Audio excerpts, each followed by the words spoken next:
और ब्रेक के बाद एक बार फिर से तमाम दर्शकों का मैं उर्वशी जैन हार्दिक अभिनंदन करती हूं। हमारी खास पेशकश जय शनि महाराज में हमारे साथ सिद्धपीठ शनिधाम से स्वयं जुड़े हुए हैं श्री श्री 1008 महामंडलेश्वर परमहंस दाती जी महाराज। बहुत बहुत स्वागत दाती जी के कमल चरणों में कोटि कोटि वंदन नमस्कार।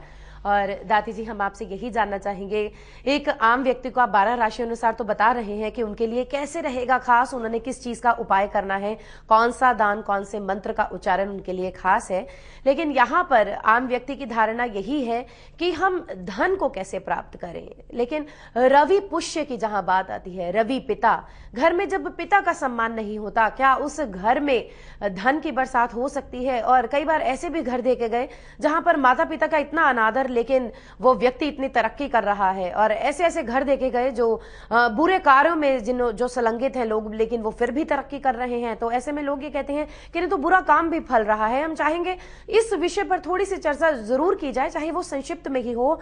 इन मुहूर्तों का, इन तिथियों का हमारे जीवन में कितना महत्व बढ़ जाता है? क्या ये तिथियां हमें अपने रिश्तों की ओर बढ़ने के लिए भी प्रेरित करती हैं? तिथियों का अपना प्रभाव है, नक्षत्रों का अपना प्रभाव है, लेकिन मानव के कर्मों का भी अपना प्रभाव है। कई बार ऐसा लगता है हमको, कई बार ऐसा लगता है कि नहीं ये आदमी गलत काम कर रहा तब भी दौलत उसके पास, लेकिन बेटिया दौलत तो हो सकती है लेकिन सुख नहीं। ये तू नोट कर लेना। मैंने कई बार देखा है लोगों के पास कि लोग 2.5 करोड़ की गाड़ियों में मेरे पास आते हैं, लेकिन मैं मुड़कर उनकी पिछली सीट पे देखता हूं तो लकड़ी के पट्टे लेकर ऊपर खूंटियां लगी हुई है कि डॉक्टर ने मना किया कि मखमल पे आप बैठ नहीं सकते। 1.5 करोड़ रुपए टॉयलेट में खर्च करते हैं, लेकिन बाथरूम के 7 दिन हो गए। सुविधाएं हो सकती है, सुख नहीं।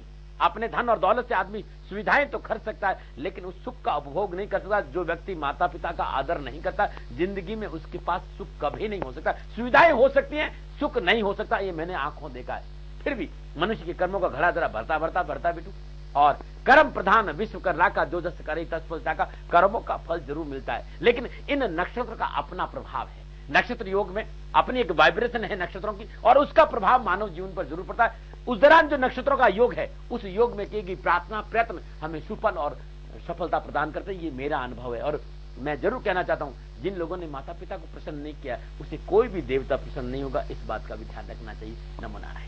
चलिए, बहुत सुंदर बात कही है दाती जी महाराज ने। लगातार हम जानते रहेंगे कि रवि पुष्य नक्षत्र योग और सर्वार्थ सिद्धि योग में 12 राशियों के अनुसार कैसे रहेगा खास, आपने कौन से करने हैं खास उपाय, कौन सा मंत्र का उच्चारण, कौन सा किया गया जाप और आपका दान आपको मिलवा सकता है ऐसी अपार धन संपदा से जो आपके घर में खुशियां अवश्य लेकर आए। जैसा कि अभी भी कहा कि कई बार हमारे जीवन में धन होता है लेकिन हम सुख जो है वो भोग नहीं सकते।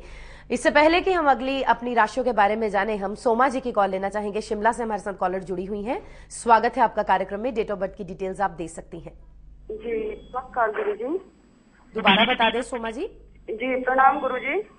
दादी जी आपको सुन रहे हैं जी। जी मैं अपने बेटे के बारे में पूछना चाहती हूँ। पंकज है उसका नाम। उसकी डेट ऑफ बर्थ है 21 सितंबर 1990। सुबह पौने 9 बजे का टाइम है। कहाँ हुआ है बेटे का जन्म? इसका जन्म जोरहाट का है, आसाम का। शिमला का जन्म है? नहीं, असम का है इसका जन्म। आसाम तो बहुत बड़ा है सोमा जी। जी जोरहाट का है, आसाम का। अच्छा, पूछना क्या चाहती हैं? इसके करियर के बारे में पूछना चाहती हूँ। अभी क्या कर रहा है बेटा? पढ़ रहा है, ये BBA का था। BBA फर्स्ट ईयर में है? जी 3rd ईयर में है। 3rd ईयर में है। तो चलिए, दादी जी के बेटे की डिटेल्स है। 21 सितंबर 1990, 8:45 सुबह का जन्म है। आज शाम का जन्म है। बेटा इनका 3rd ईयर BBA का छात्र है। और आगे इनका करियर कैसा रहेगा जब इनकी पढ़ाई पूरी हो जाएगी, कैसे नजर आ रहे हैं आपको योग? तुला लग्न है, कन्या राशि और चंद्र और सूर्य दोनों ही साथ में, और जिससे कि घर योगा योग है। मैं एक बात कहना चाहता हूँ, कहीं भयभीत होने की जरूरत नहीं है। संपूर्ण सफलताओं का योग इनका नजर आ रहा है। कैरियर तकनीकी क्षेत्र में बहुत आगे जाएगा और आने वाला समय बहुत अनुकूल और बहुत शुभ है। और दिसंबर 2012 के बाद ग्रह नक्षत्र और अनुकूलता का संकेत दे रहे हैं। जीवन की संपूर्ण सफलता इन्हें प्राप्त होगी और जीवन खुशियों से भरा रहेगा। नमो नारायण। तो चलिए, तमाम राशि वाले जातक कर रहे हैं अपनी राशियों का इंतजार और बढ़ते हैं राशियों के सिलसिले में आगे और बात करते हैं अब कर्क, सिंह और कन्या राशि के लिए कि रवि पुष्य नक्षत्र योग 29 अप्रैल को सर्वार्थ सिद्धि योग, शनिदेव अपनी उच्च राशि तुला में, सूर्य अपनी उच्च राशि मेष में, ये 4 बेहतरीन योग पिता पुत्र का मिलन क्या कुछ लेकर आया है, आइए जानते हैं दाती जी महाराज से। कर्क राशि वालों, इस समय जिस तरह की ग्रह नक्षत्र योगा योग है, आपके बिगड़ी हुए काम बनेंगे, धन संबंधी समस्याओं का निवारण और रुका हुआ धन मिलेगा। लेकिन कर्क राशि वालों, ये आने वाले 12 से 15 दिन के बीच में नए पूंजी निवेश करना सफलता नहीं देगा, और विशेषकर विवादित सौदों में पूंजी निवेश नहीं करेंगे तो बहुत अच्छा रहेगा। रवि पुष्य नक्षत्र है 29 अप्रैल को, और 29 अप्रैल दिन रवि पुष्य नक्षत्र सुबह प्रातःकाल नित्य क्रम में स्नान उपरांत भगवान सूर्य को जल देने पर 12 गोमती चक्र सफेद धागे में बांधकर अपने कार्य स्थल की चौखट पर लटका देना। व्यापार में वृद्धि होगी, धन की प्राप्ति होगी और मां लक्ष्मी प्रसन्न होगी। और एक बात और कहना चाहता हूं कर्क राशि वालों, घर में घी का दीपक जलाकर ओम ह्रीम श्रीम क्लीं हंसो जगत प्रसूतये नमः, पुनः एक बार ओम ह्रीं श्रीं क्लीं हंसो जगत प्रसूतये नमः, इस मंत्र की 5 माला जाप करना रवि पुष्य नक्षत्र 29 अप्रैल के लिए आपके लिए शुभ और मंगल।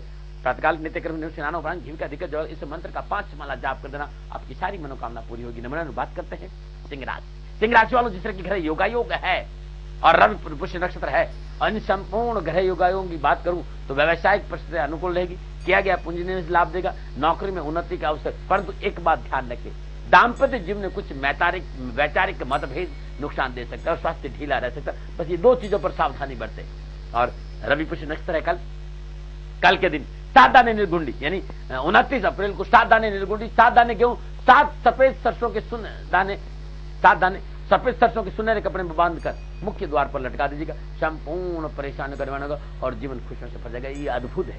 7 दाने निर्गुंडी, 7 दाने गेहूं और 7 दाने सरसों के सुनहरे कपड़े में बांधकर मुख्य द्वार पर लटकाने से संपूर्ण नकारात्मक ऊर्जा का निवारण होगा और सकारात्मक ऊर्जा का प्रवेश होगा। और सिंह राशि वालों, घर में प्रातःकाल नित्य क्रम से स्नान उपरांत घी का दीपक जला करके ओम श्रीं ह्रीं क्लीं मां लक्ष्मी नमः, इस मंत्र की 11 माला जाप करना शुभ और मंगलमय रहेगा। नमन। और बात करते हैं कन्या राशि वालों के लिए मां लक्ष्मी के दृष्टिकोण से, कारोबार के दृष्टिकोण से समय बहुत अनुकूल और सफलता है, परंतु थोड़ी सी भाग दौड़ करनी पड़ेगी। अकस्मात कहीं से रुका हुआ धन प्राप्त होगा। लेकिन एक बहुत जरूरी बात है कन्या राशि वालों, और वो है कि साझेदारी में काम में थोड़ा सा ध्यान रखने की जरूरत है, उसमें हानि हो सकती है। और रवि पुष्य नक्षत्र है 29 अप्रैल को, 4 कलश ले, 1.25 किलो सफेद तिल, साबुत मूंग, तिल्ली और सरसों भर ले उसमें। ये इतना सुंदर है कि पूछिए मत। 1.25 किलो सफेद तिल, साबुत मूंग और सरसों उसमें भर दीजिए और अपने कार्य या पूजा स्थान रख दे, बहुत लाभ होगा।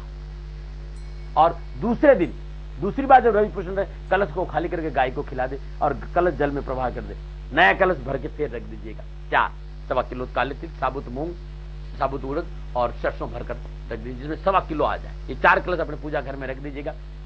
वापस रवि पुष्य नक्षत्र तब तक रखे रहे और अगले रवि पुष्य नक्षत्र दिन ये गाय को खिला दीजिए और कलश को जल में प्रवाह कर दूसरे कलश रख दीजिए, आपकी संपूर्ण मनोकामना पूरी। और 29 अप्रैल को प्रातःकाल नित्य कर्म से निवृत्त स्नान उपरांत सूर्य को जल देने के बाद घर में घी का दीपक ओम श्रीम नमः, इस मंत्र की 11 माला जाप करने से अद्भुत लाभ होगा और कारोबार की संपूर्ण परेशानी का निवारण होगा। नमन। तो चलिए, बहुत बहुत शुक्रिया दाती जी, आपने बेहद खूबसूरत तरीके से समझाया है प्रत्येक राशि के वाले व्यक्तियों ने क्या करना है। इससे पहले कि हम अगली बची हुई 6 राशियों के बारे में जाने, कॉल लेना चाहेंगे। हमारे साथ रविंद्र जी जुड़े हुए हैं करनाल हरियाणा से। बहुत बहुत स्वागत है रविंद्र जी। डेट ऑफ बर्थ की डिटेल्स आप दे सकते हैं। 25 अक्टूबर 1974 जी। टाइम रात 1:15 जी। और गांव गीड़। रोहतक के पास है ये? नहीं, ये करनाल जिला में पड़ता है जी। अच्छा, ठीक है। पूछना क्या चाहते हैं आप? मैडम, मेरे काम के बारे में पूछना चाहिए। मैं अपने ब्रदर के पास जाना चाहता हूँ USA, तो मेरा वीजे की प्रॉब्लम आ रही है मेरे को। अभी आप क्या करते हैं रविंद्र जी? मेरा मैडम ट्रांसपोर्ट का काम है, टैक्सीज का। अच्छा, ठीक है। दादी जी, इनकी डेट ऑफ बर्थ की डिटेल्स आपको देना चाहूंगी। 25/10/1974 है, अर्धरात्रि का जन्म है, 1:15 बजे का, गीड़ करनाल के पास जगह ये बता रहे हैं। ये अभी तो ट्रांसपोर्ट का काम करते हैं, इनकी जो है कैब्स चलती हैं। बहरहाल ये अपने भाई के पास USA अमेरिका जाना चाहते हैं। क्या इनकी कुंडली में विदेश के दीर्घ योग नजर आ रहे हैं? कर्क लग्न है और मकर राशि और दशाओं की बात करें तो 17 नवंबर 2012 के बाद विदेश यात्रा का योग और बाहर जाना इनके लिए शुभ रहेगा, कहीं कोई परेशानी नजर आ नहीं रही। लेकिन ये परमानेंटली वहां नहीं रह सकते, इन्हें वापस आना पड़ेगा, लेकिन बाहर जाने का योग है अक्टूबर 2012 के बाद। नमन। तो चलिए लौटेंगे दाती जी महाराज के साथ जय शनि महाराज इसी कार्यक्रम में, लेकिन एक छोटे से ब्रेक के बाद।